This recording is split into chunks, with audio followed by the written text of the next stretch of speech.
Merhaba arkadaşlar, ben Elif Piremlise, bebeğim örgülerim örgü kanalıma yeniden hoş geldiniz.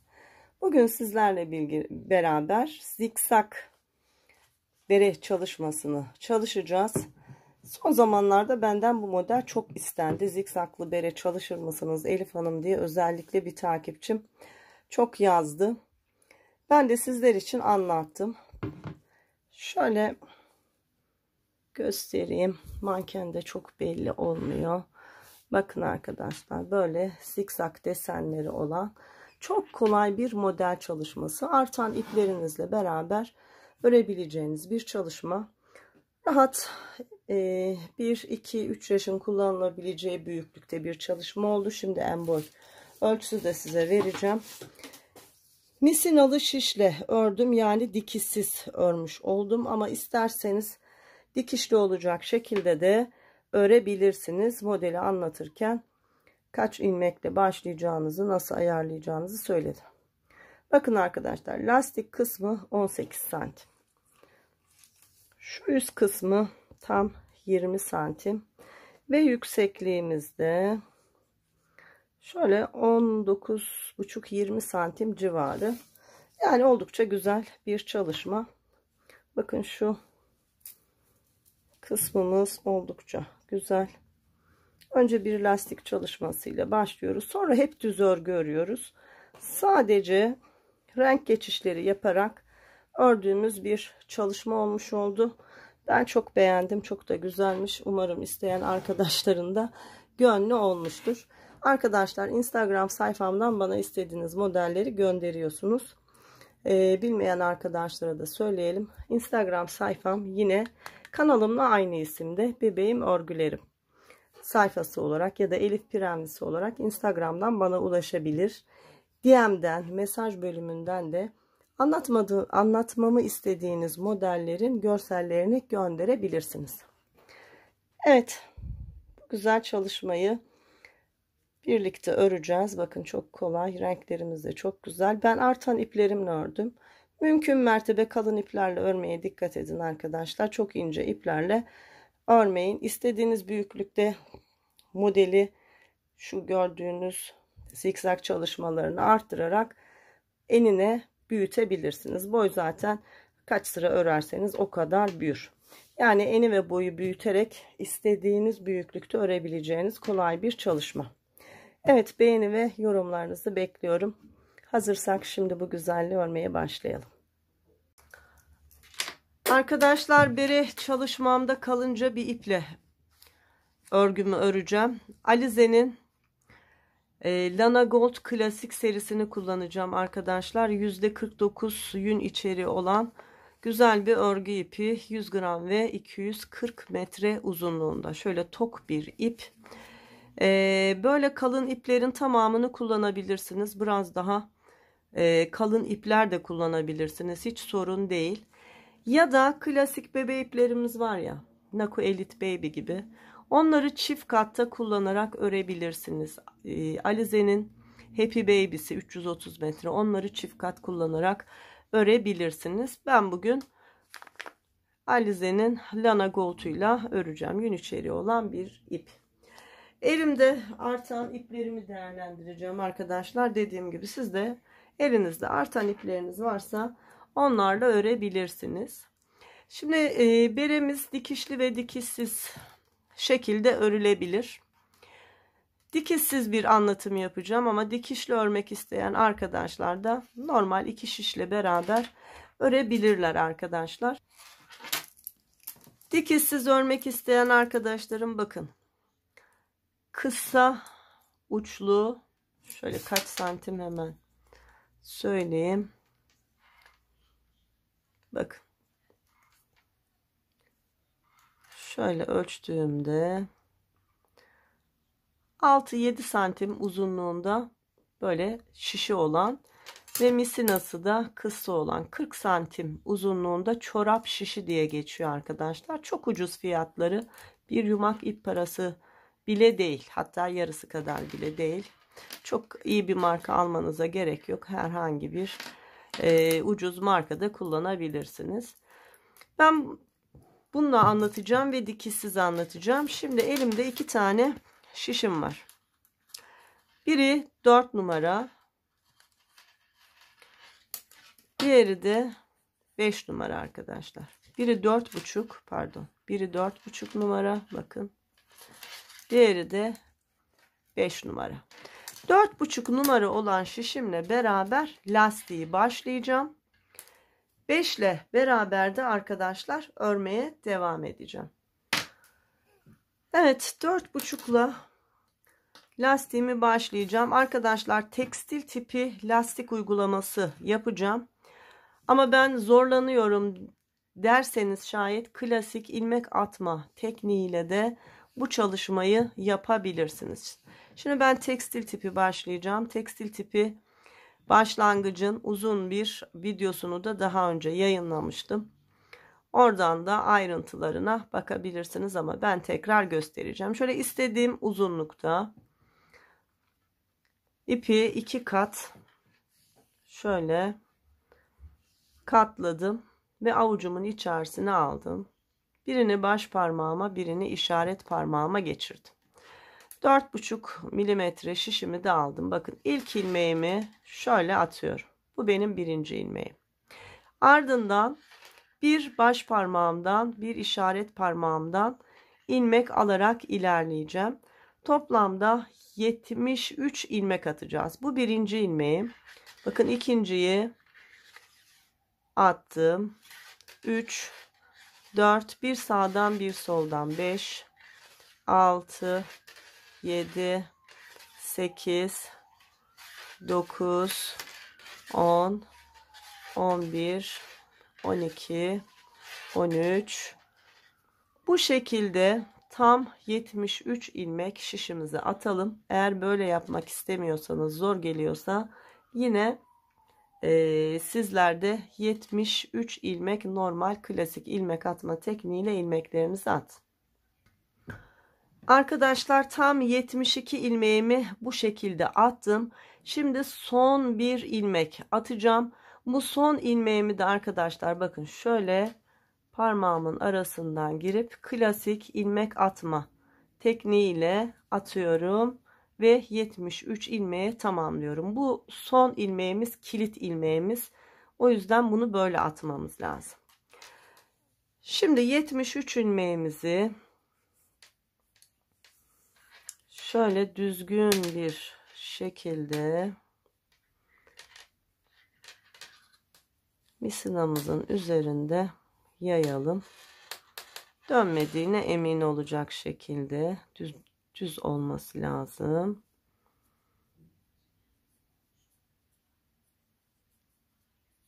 Evet.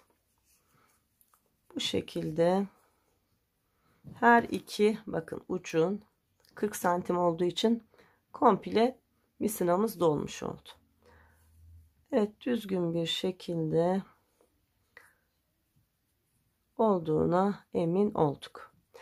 Şimdi eğer dikişli örecek olan arkadaşlar varsa siz tam 73 bizim olacak, eksilecek. Siz tam 74 ilmekle başlayacaksınız arkadaşlar ki dikişlerde içeri girdiğinde 72 ilmek kalsın ve örnek çıkmış olsun. Şimdi benim gibi bütün örecek olan arkadaşlar 73 ilmek şişlerini attılar. Bakın şimdi geliyorum. Şu ilk başlangıç ilmeğim var ya. Bunu sol şişimden şöyle sağ şişime alıyorum. Bir ilmek. Birleştirme ilmeğimiz bu.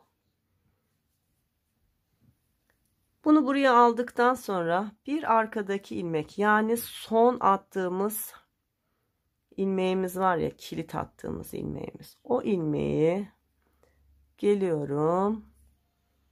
Bunun üzerinden geçireceğim arkadaşlar. İçinden böyle geçireceğim. Böylece her iki ucu birleştirmiş olduk. Bakın kilitledik. Şurayı da şöyle sıkalım. Bakın birleşti. Evet. Şimdi ilmek sayımız 72'ye indi ve örmeye başlıyoruz. Tekstil tipi lastik örerken arkadaşlar birinci sırada bakın, şimdi birleştirdikten sonra ilmeklerimiz zaten bir düz ve bir ters olarak ilerliyor. Görüyor musunuz? Bir düz ve bir ters. Düzleri düz öreceğiz. Yani şöyle geliyorum. Düz ilmeğimi düz olarak örüyorum.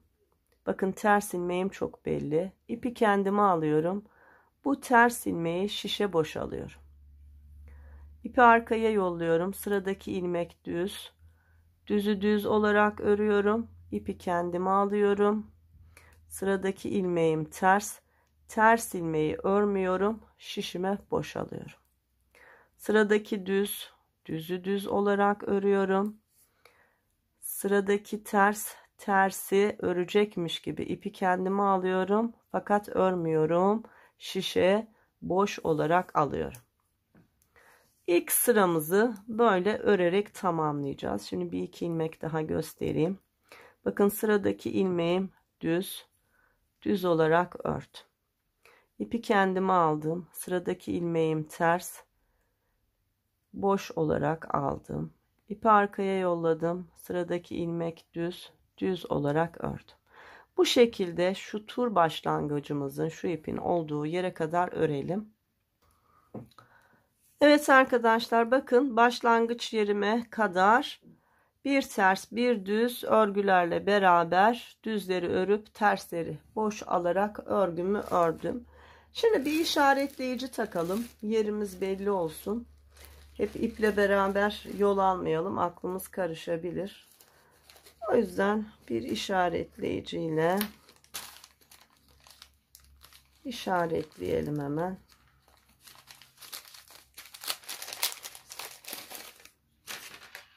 Şöyle tur başlangıcının olduğu yere taktım.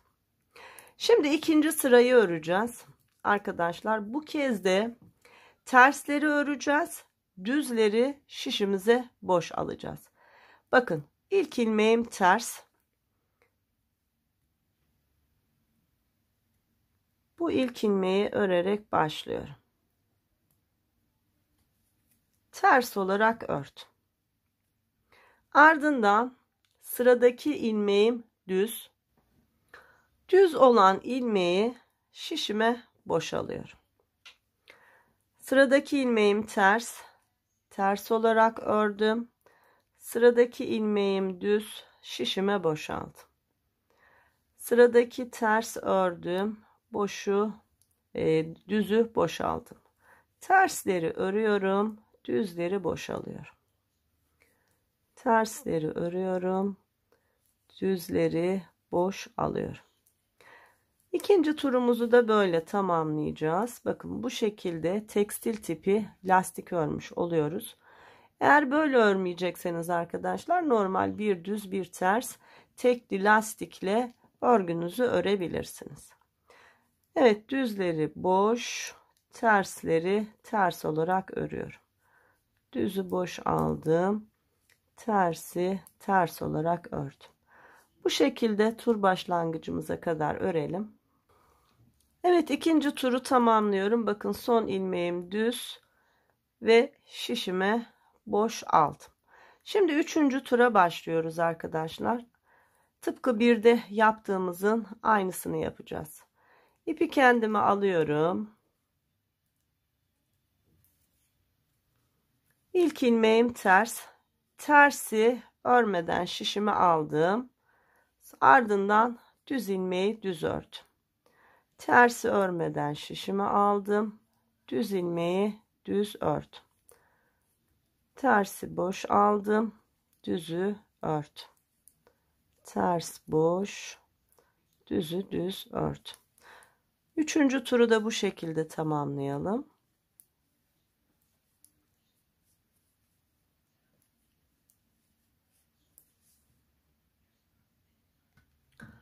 Evet, turumu tamamlıyorum. Bakın en son ters ilmeği boş aldım. Sıradaki ilmeğim düz. Düzü ördüm ve turumu tamamladım. Bakın arkadaşlar. Böyle esnek, güzel bir başlangıç yaptık. Şimdi 4. sıramızdayız. 4. tura başlayacağız.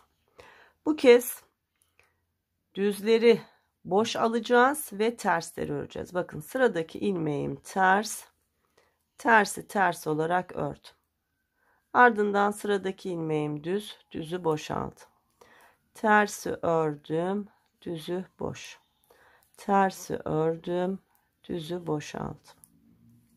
Bu bizim son sıramız. Artık tekstil tipi lastiğimiz bitiyor. 4 sıra bu şekilde çalışıyoruz. Bakın ne kadar da güzel oldu. Çok da kolay. Bence bu şekilde yapın. Evet, bu sırayı da tamamlayalım.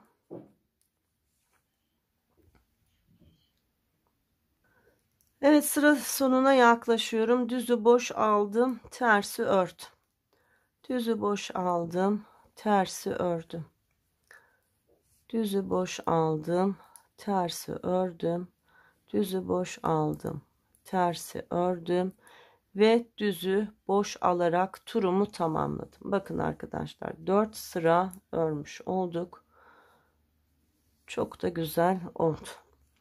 Şimdi normal lastiğe devam ediyoruz. Artık boş almak yok. Düzü düz, tersi ters olarak öreceğiz. Bakın ilk ilmeğim ters, tersi ters ördüm. Sıradaki düz, düzü düz ördüm. Bir ters, bir düz, bir ters, bir düz. Tekli lastik çalışmasıyla örmeye devam edeceğim. İstediğim lastik uzunluğuna ulaşana kadar artık tekli lastik öreceğim. Sonra model çalışmamız olacak arkadaşlar. Hem artan iplerimizi değerlendireceğiz, hem de çok güzel bir bere çalışmış olacağız. Evet, bu benim 5. sıram olmuş oldu. 4 sırasını tekstil tipi lastik şeklinde ördük. 5. sırada da normal tekli lastiğe geçtik arkadaşlar. Şimdi bu şekilde bir miktar örelim. Şöyle bir 3-4 santim kalınlığında bir lastik olsun istiyorum. İstediğim uzunluğa gelince üst kısma yine birlikte devam edelim.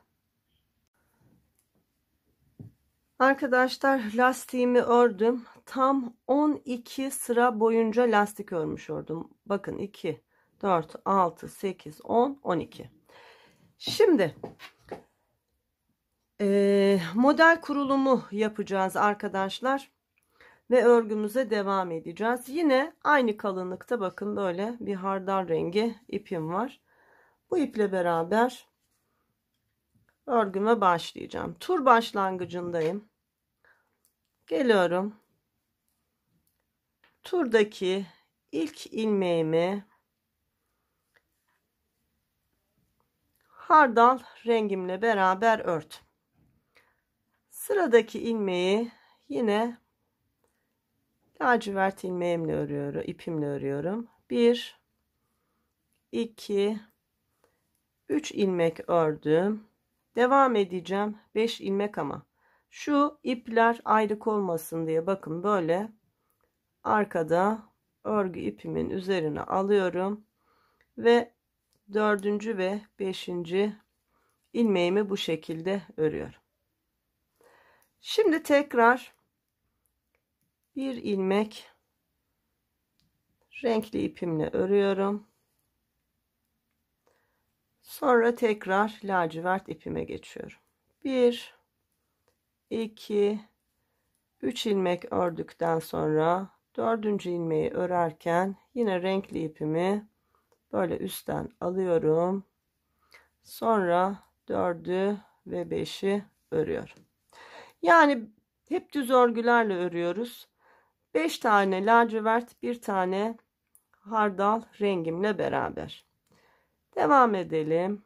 5 tane lacivertten sonra bir hardalla ördüm. Sonra tekrar 1, 2, 3 lacivert ördüm. Hardal ipimi yürüttüm. 4'ü ve 5'i yine lacivertle ördüm. Sonra tekrar yine hardal renk. Arkadaşlar turu böyle tamamlayalım. Arkadaşlar bakın 5 lacivert bir hardalla beraber ördüm. Tur sonuna geldim. 5 tane lacivert ipim var. Bunları örüyorum ve turu tamamlıyorum. Birinci turumuz bitti. Şimdi ikinciye başlayacağız. Pardon, burada yürütmedim. Şu 3 ilmekten sonra ipi üste alalım. Ve öyle örelim. Evet. Tur bitti. Şimdi yeni tura başlıyoruz. Artık bu hardal rengi olan ipimizi 3 ilmek öreceğiz ama biri şu tur sonunda kalacak. Tur başlangıcında şimdi hardalla başladım. Bak. 1 2 ilmek hardal rengimle ördüm. Şurada başlangıç ipim var. Bunu da düğümleyelim arkadaşlar. Şöyle. Sonra örgümün içerisinde yürüteceğim. Şimdi 2 tane hardalla başladık. Devam ediyoruz lacivertle. 1 2 3 ilmek lacivert ördüm. Şimdi şu 1 2 3 ilmeği hardalla öreceğiz. Model öyle devam ediyor. Zikzak bir çalışma.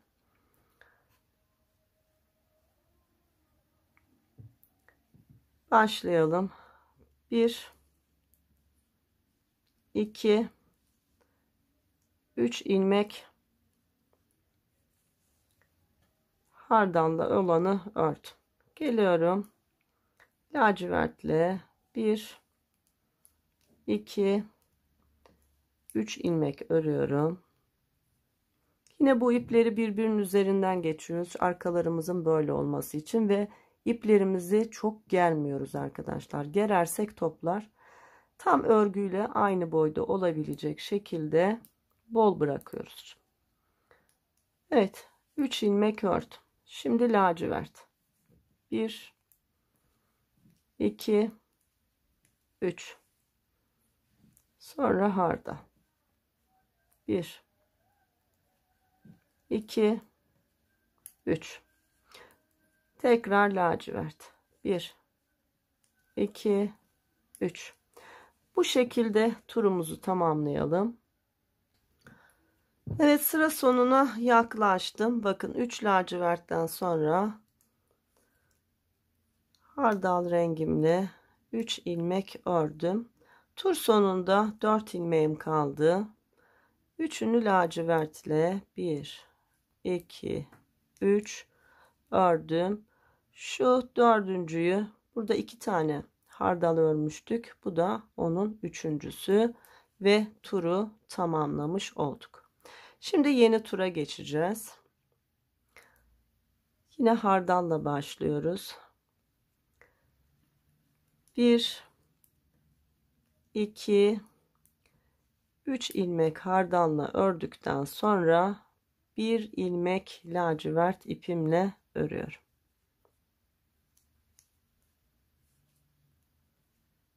Şimdi tekrar hardalla 1 2 3 ördüm. Devam edeceğim. 5 yapacağım ama bu kez lacivert ipi böyle yürütüyorum. Düzgün olsun diye. 4 ve 5. Sonra bir ilmek lacivert. Tekrar hardalla 1 2 3 ilmek ördüm. Devam edeceğim ama ipimi arkadan yürütüyorum. 4 ve 5 ilmek hardalla. Tekrar bir ilmek lacivert ve 1 2 3 ilmek ördüm. İpimi yürüttüm ve devam ediyorum. 4 5 bir ilmek lacivert. Evet arkadaşlar, yani 5 ilmek hardal, 1 ilmek lacivert olacak şekilde örelim ve sıramızı tamamlayalım. Evet bakın, 5 tane hardalla ördükten sonra bir tane lacivertle örüyorum. Tur sonunda 2 ilmeğim kalıyor. Bu 2 ilmeği de yine hardal rengimle ördüm ve turumu tamamlamış oldum. Şimdi yeni rengimize geçeceğiz arkadaşlar. Bu kez yeşil iple öreceğim. Geliyorum, şu ilk ilmeğimiz vardı ya, ilk bundan başlamıştık. Bunun üzerine bir ilmek yeşil örüyorum. Ardından hardal ipimle beraber tam 5 ilmek öreceğim. Bakın. 1 2 3 4 ve 5. Ama 5'i örerken ne yapıyorduk? İpi yürütüyorduk. 3 ilmekten sonra şu yeşil ipimizi yürütelim.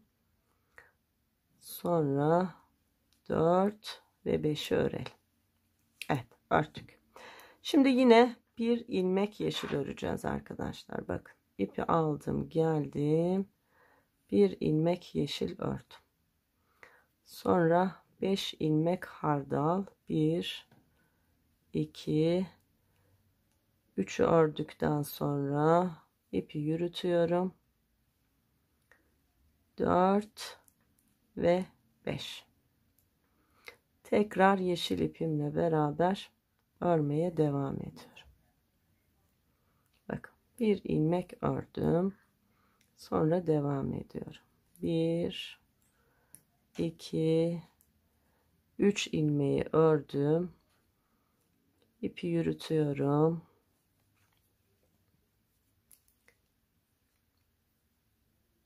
4 ve 5. Tekrar yeşil ipim. Yani bu sırada 5 ilmek hardal, 1 ilmek yeşil olacak şekilde, bakın tam şu başlangıçtaki ilmek hizamın olduğu yere denk geliyor. Bu şekilde turumuzu tamamlayalım. Evet arkadaşlar, bakın yine tur sonuna yaklaştım. Bir yeşilden sonra 5 tane hardal ördüm ve tekrar bir yeşil ördüm. Şimdi hardalla beraber 5 ilmek örüyorum ve turumu tamamlamış oluyorum. 3 4 ve 5 tur bitti. Arkadaşlar, yeni renklere geçtik. Artık şu lacivertle işimiz bitti. Bunu kesebiliriz.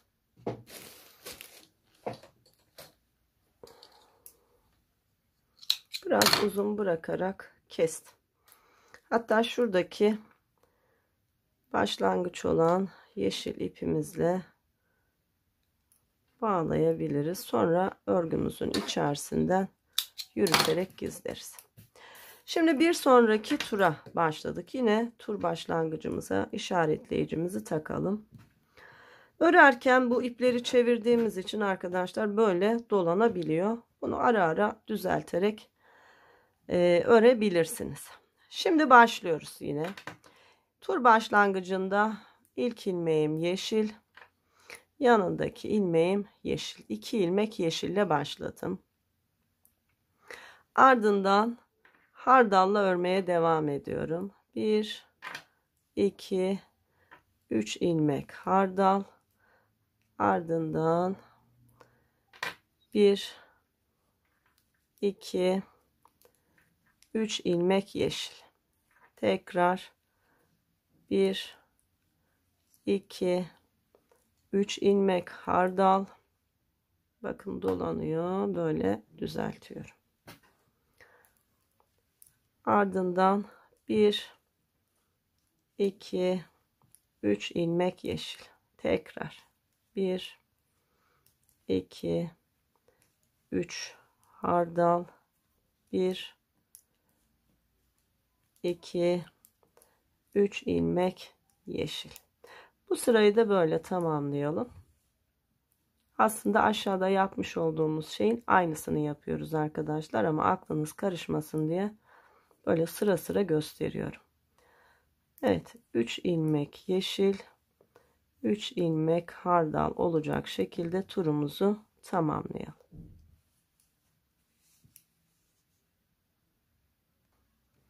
Evet, bakın turu tamamlamak üzereyim. En son 3 ilmek yeşil ördüm. Şimdi 1 2 3 ilmek hardaldan sonra şuranın, bakın 2 ilmek örmüştük, buranın 3.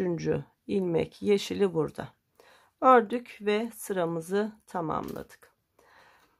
Şimdi yeni tura başlıyoruz. Yeşil ipimle beraber örmeye başlıyorum. 1 2 3 tane ördükten sonra sıradaki ilmeğim hardal. Bakın hardalla ördüm. Sonra yeşille devam ediyorum. 1 2 3 ilmek ördüm. Şimdi ipimizi yürütelim. Sonra 5'e tamamlayalım. Bakın 4 5. Sonra bir ilmek hardal. Bu sırada da yeşil ilmek iple beraber 5 ilmek örüyoruz. Bir ilmek de hardal örüyoruz. Tekrar 1 2 3 ilmek ördükten sonra yürütüyorum. Sonra 4 5 ilmeğe yeşilleri tamamlıyorum. Ardından bir ilmek hardal. Bu sırayı da böyle tamamlayalım. Evet, 5 ilmek yeşil, 1 ilmek hardalla sıra sonuma yaklaştım. En son 5 yeşilden sonra bir hardal örüyorum. Sıra sonunda 2 ilmeğim var. Bu 2 ilmeği de yeşille örüyorum. Bakın ne olmuş oldu? 5 yeşil, 1 hardal olarak çalışmamızı bitirmiş olduk. Şimdi hardalla da işimiz bitti arkadaşlar. Biraz uzun bırakarak kestim. Yeni rengim gri renk. Yine aynı kalınlıkta ipimle başlayacağım.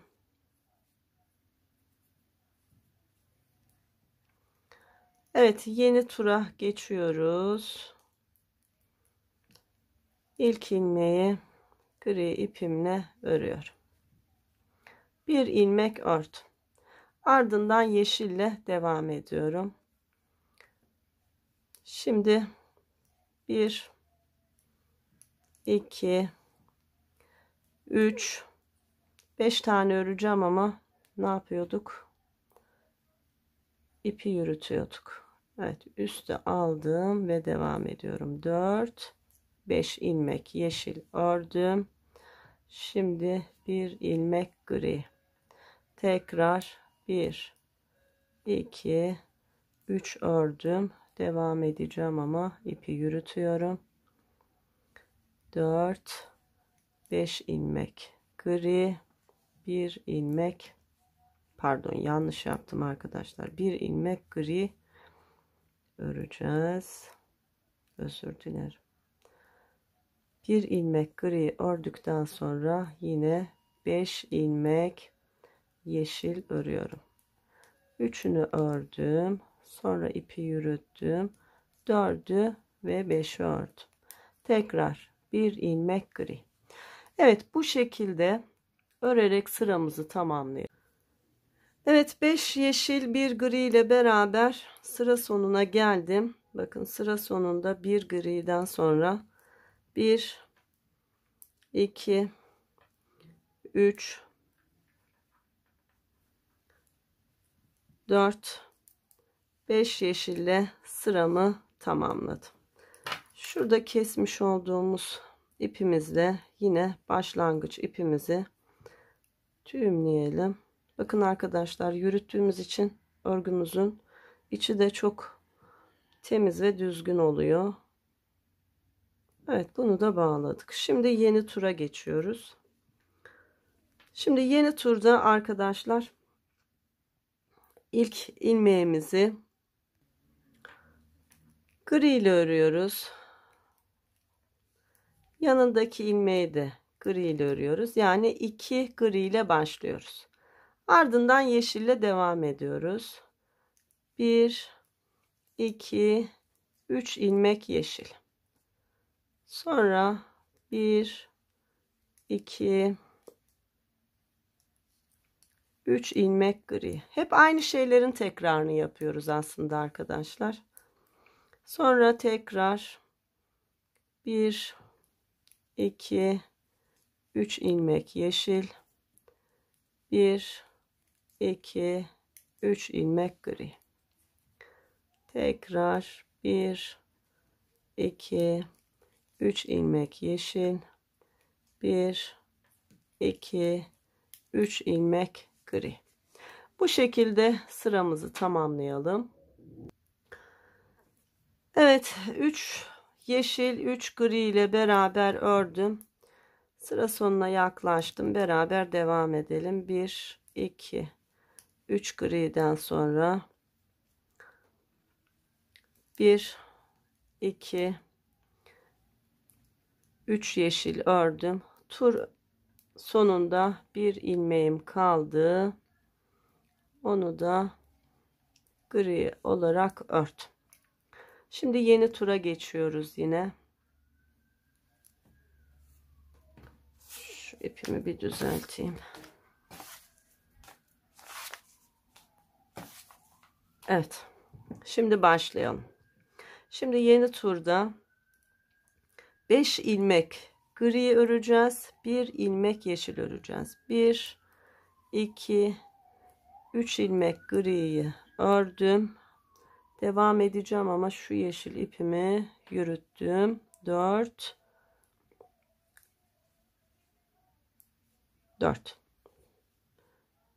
1, 2, 3, 4. Şunu yeşil öreceğiz arkadaşlar. Tur başlangıcından sonra 1, 2, 3 tane ördüm. Tur öncesinde 1 tane var. Şimdi yeni turda şu 2 taneyi de örünce burası 5 olacak. Yani 1, 2, 3 tane griden sonra 1 ilmek yeşil ördüm. Sonra tekrar gri ile devam ediyorum. 1, 2, 3, 4. 4'ü örerken ipi yürütüyoruz. 4 ve 5 ilmek griyi ördüm. Şimdi yeşil öreceğim. 1 ilmek yeşili ördüm. Tekrar gri ile 5 ilmek öreceğiz. 1, 2, 3'ü ördüm. Yeşili yürüttüm. Sonra 4'ü ve 5'i ördüm. Tekrar 1 ilmek yeşil. Sonra 5 ilmek gri. 3'ünü ördüm. 4.'sünü yeşil ipi yürüterek 5.'sini de örmüş oldum. Evet arkadaşlar, bu sırayı da böyle tamamlayalım. Evet, yine sıra sonuna yaklaştım. Bakın 3 gri ördükten sonra ipimi yürüttüm. 4'ü ve 5.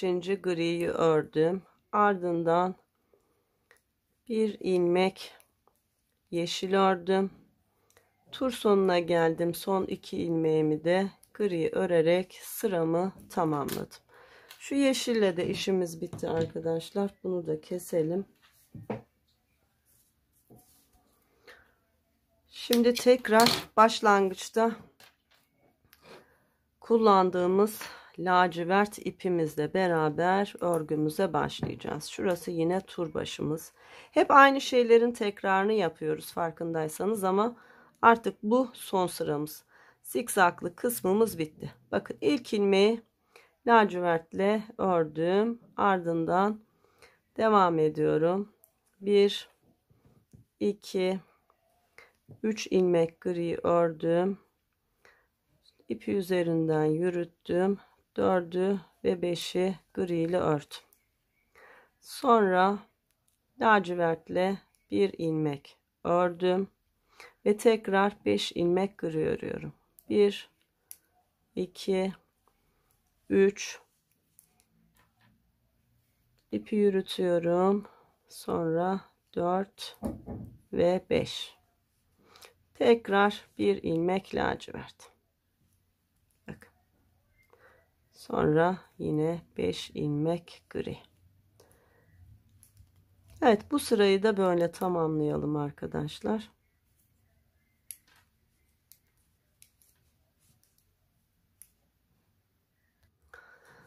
Evet, 5 tane griden sonra yine bir lacivert ördüm ve devam ediyorum. 1 2 3 ipi yürüttüm. 4 ve 5 gri ile beraber turu tamamladım. Arkadaşlar çok güzel oldu. Bakın, zikzak çalışması elde etmiş olduk ve bitiyor artık. Şimdi yeni turumuzda lacivertle başlayacağız. Hatta şu iki ipi düğüm yapalım.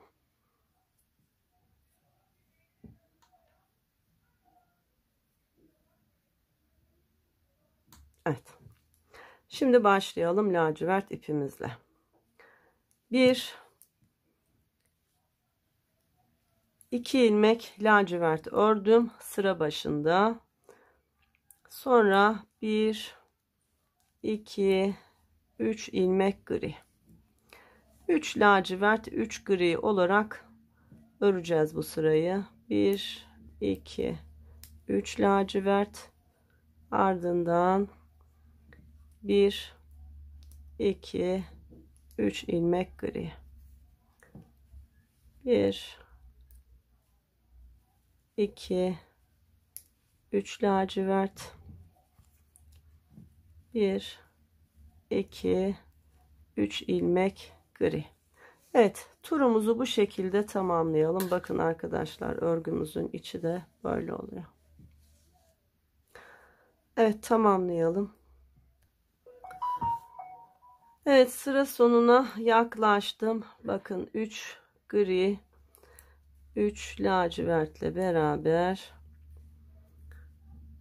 turumu tamamlıyorum.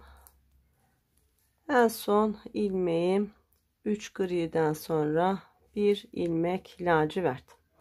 Evet, turumuz bitti. Yeni tura başlıyoruz şimdi. 1 2 3 ilmek lacivertle başlıyorum. Ardından bir ilmek gri örüyorum. Sonra 1 2 3 4 5 ilmek lacivert örüyorum. Sonra bir ilmek gri, ama yine yürütmeyi unuttum arkadaşlar ya. Bunu mutlaka yürütün, yoksa ip arkada çok bol kalır. 3 ilmekten sonra yürüttüm ve 1 2 daha ördüm. Toplamda 5 lacivert. Ardından bir ilmek gri. Sonra 1 2 3 4 5 ilmek lacivert. Tekrar bir ilmek gri.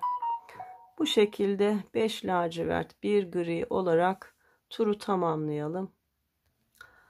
Evet arkadaşlar, 5 lacivert 1 gri örerek tur sonuna yaklaştım. Şöyle griyi yürüttükten sonra 4 5 laciverti tamamladım.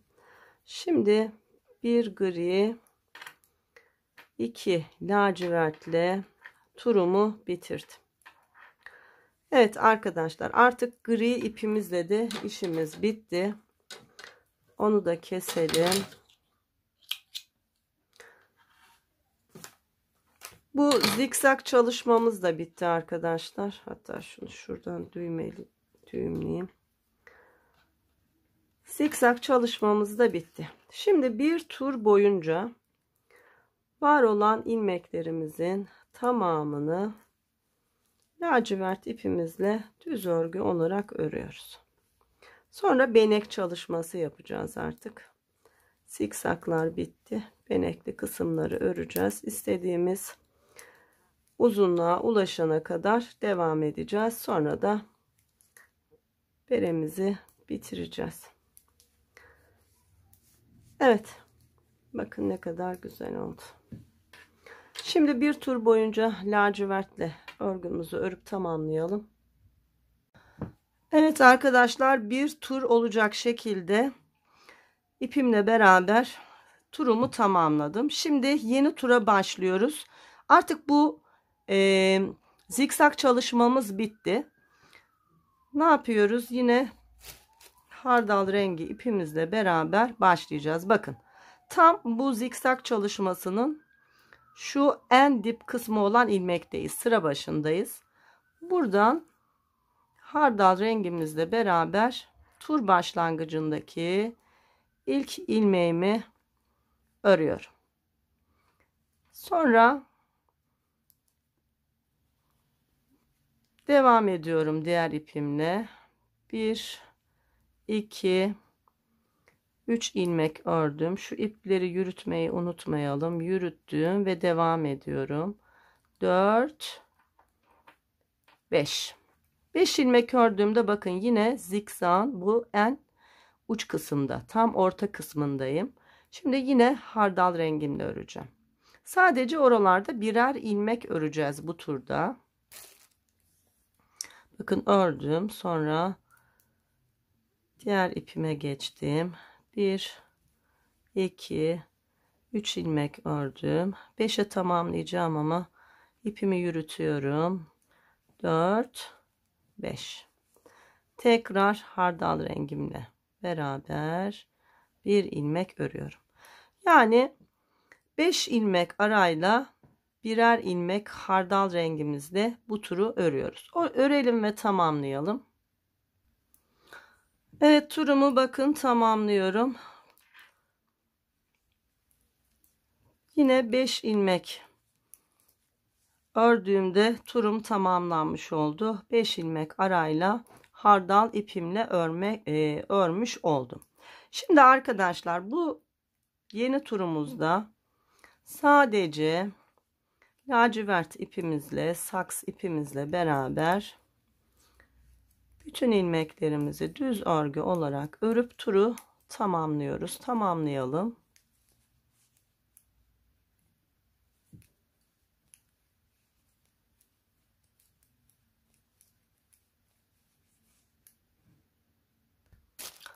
Evet, turumu tamamladım. Tekrar yeni tura başlıyoruz. Yeni turda yine arkadaşlar bir tur boyunca düz örgülerle var olan ilmeklerimizin tamamını düz örgü olarak örüyoruz. Turu tamamlayalım.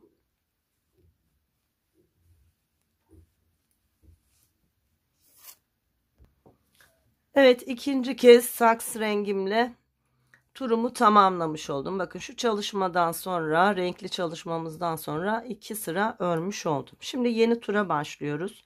Bu kez arkadaşlar bakın, bu zikzak çalışmasının en yüksek olan kısmına aynı çalışmayı yapacağız. Saks rengimizle tura başlıyoruz. 1 2 3 ilmek ördüğümüzde bakın tam tepe noktası 4. ilmeğimiz. Bunu hardal rengimizle örüyoruz. Sonra yine 5 ilmek saksla örüyoruz. 2 3 4 5 ama şu ipi yürütmeyi unutmayalım. Ben şu an unuttum, hemen düzelteyim. Eğer bunu yürütmezsek arkadaşlar arka kısmı böyle 5 ilmek boyunca ip uzanmış olur. O yüzden yürütmeye dikkat edelim. Ben de unutuyorum. Evet, 5 ilmek daha ördüm. Tekrar bakın yine tepe noktası hardal ipimle ördüm. 1 2 3 ipi üstten attım. 4 5 yine tepe noktam oluyor. Yine hardal rengimle. Bakın böyle puantiyeli bir görünüm oluyor. Yine 5 saks bir hardal rengi olacak şekilde turu tamamlayalım. Ardından yine aynı şeyi yapacağız. 2 tur boyunca saks rengimizle beraber örgümüzü öreceğiz. Sonra tekrar yine şu başlangıçtaki yerin üzerine hardal, araya 5 ilmek saks rengi öreceğiz. Yani şunları şöyle çaprazlama tekrarlayacağız. Biz şimdi bunu tamamlayalım. Ardından 2 turda saks ipimizle örelim. 3. kurulumu tekrar göstereyim. Evet arkadaşlar, benek çalışmamdan sonra 2 tur boyunca saks ipimle ördüm. Bakın yine hardal rengimle beraber tur başlangıcına başlıyorum. Geliyorum hardal ipimle beraber tur başımdaki ilk ilmeği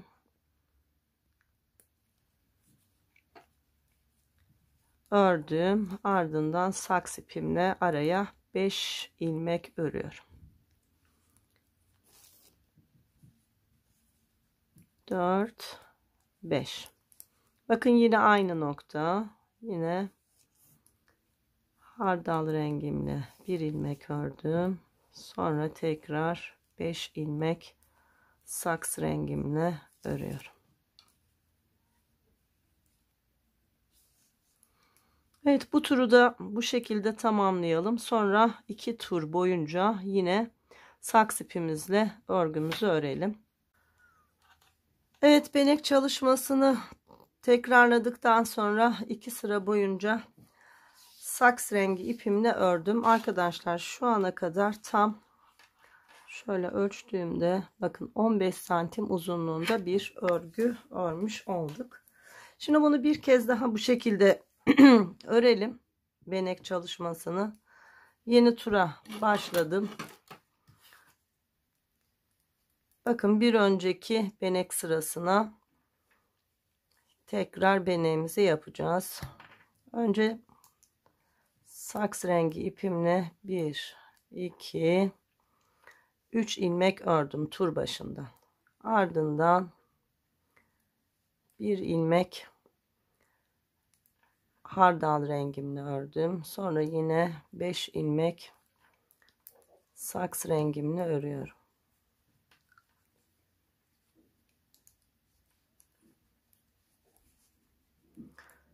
Tekrar hardal rengimle. Arkadaşlar bunu istediğimiz uzunluğa gelene kadar aynen bu şekilde çalışarak öreceğiz. Ondan sonra da tepe kısmında keserek bitireceğiz.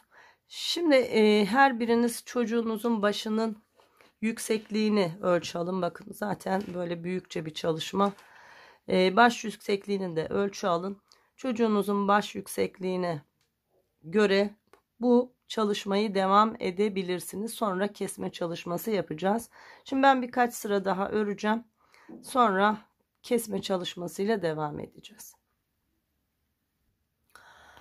Evet arkadaşlar, ben benek yapmaya devam ettim. Bakın 1 2 3 4 tam 5 kez benek çalışmamı tekrarladım. 1 2 3 şu kısımdan saydığımda 1 2 de diğer kısımda saydığımda 5 kez benek çalışmamı yaptıktan sonra 2 sıra saks rengi ipimle örgümü ördüm. Şu anda kaç santim olduk? En son 15 santimdi. Bakalım ne kadar uzamış.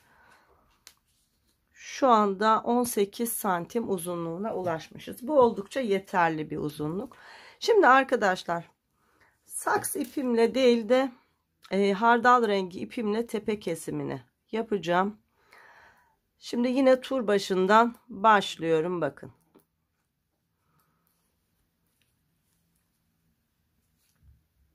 Saks ipimle değil, hardal ipimle bir ilmek ördüm. Ardından sıradaki 2 ilmeği birlikte ördüm. Sonra bir ilmek ördüm. Sonra 2 ilmeği birlikte örüyorum. Bir ilmek ördüm. Sıradaki 2 ilmeği birlikte örüyorum. Böylece bir örüp bir kesmiş oluyoruz arkadaşlar. Sıramızı böyle tamamlayalım. Bir ilmek normal düz örüyorum. Sonra 2 ilmeği birlikte örerek bir ilmek eksiltiyorum. Bu şekilde tamamlayalım. Evet, turumu tamamlamak üzereyim. En son bir ördüm. Tur sonunda 2 ilmeğim kaldı. Bu 2 ilmeği de birlikte örerek turumu tamamladım. Şimdi ikinci turda yine bir örüp sonra 2 ilmeği birlikte örerek tekrar kesim yapacağız. Bir ilmek ör, sıradaki 2 ilmeği birlikte örerek kesim yap. Bir ör, 2 ilmeği birlikte örerek kesim yap. Sıramızı böyle tamamlayalım. Evet, yine tur sonuna geldim. Bir ördükten sonra tur sonunda 2 ilmeğim kaldı. Bu 2 ilmeği de birlikte ördüm. Şimdi devam ediyoruz. Yine keseceğiz arkadaşlar. Kesebildiğimiz kadar böyle keseceğiz. Sonra da artık iğne ip yardımıyla büzerek birleştirip bitireceğiz. Yine aynı şey yapalım. Bir ilmek ör. Tur başındaki ilk ilmeği ördüm. Ardından sıradaki 2 ilmeği birlikte ördüm. Tekrar bir ilmek ör. Sıradaki 2 ilmeği birlikte ör. Eğer misinanız kısa geliyorsa şöyle fazlasını çıkararak örmeye devam edebilirsiniz arkadaşlar. Böyle daha rahat oluyor. Evet, ne yaptım? 2 ilmeği birlikte ördükten sonra bir ilmek ördüm. Geliyorum, sıradaki 2 ilmeği birlikte ör. Sonra bir ilmek ör. 2 ilmeği birlikte ör. Bir ilmek ör. 2 ilmeği birlikte ör. Bu şekilde turumuzu tamamlayalım. Evet, bir ilmek ördükten sonra bakın tur sonunda bir ilmeğim kaldı. O yüzden şu işaretleyicimi çıkardım. 2 ilmeği bu şekilde birlikte ördüm. Arkadaşlar, ilmek sayımız oldukça azaldı. Eğer örmekte zorlanıyorsanız artık uzatmaya gerek yok. Ama rahat bir şekilde örebiliyorsanız bakın misinamın fazlasını alıyorum ve o şekilde örüyorum. Ama zorlandınız, bakın zaten çok az ilmeğimiz kaldı. Hemen şöyle bir yarım metre uzunluğunda ipimizi keselim. Hiç daha uğraşmaya gerek yok. Bu ipimizi iğnemize alalım ve şimdi kalan ilmeklerimizi artık iğnemizde toparlayalım. Bakın her bir ilmeği iğnemin üzerine alıyorum.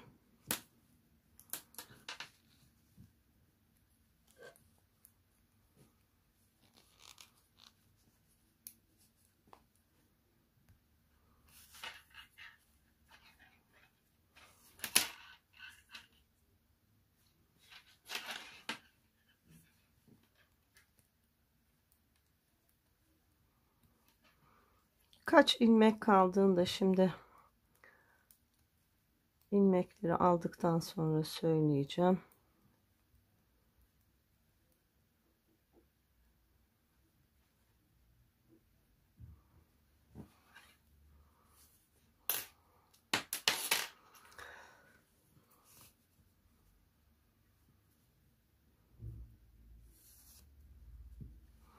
Hemen sayalım. 2, 4, 6, 8, 10, 12, 14, 16, 18, 20, tam 21 ilmek kalmış arkadaşlar. Bunu da iğnemizin üzerine aldık. Bakın şöyle yavaş yavaş sıka sıka bakın birleştirdik. Şimdi burada düğümleyerek sabitleyeceğiz. Bakın.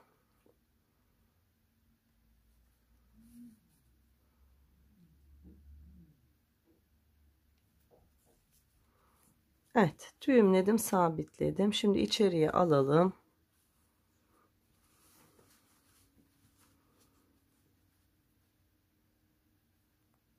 Burada tekrar düğümleyelim, sağlam olsun. Sonra örgümün içerisinden birkaç kez böyle ipimi yürütüyorum ve fazlasını kesiyorum. Bakın arkadaşlar.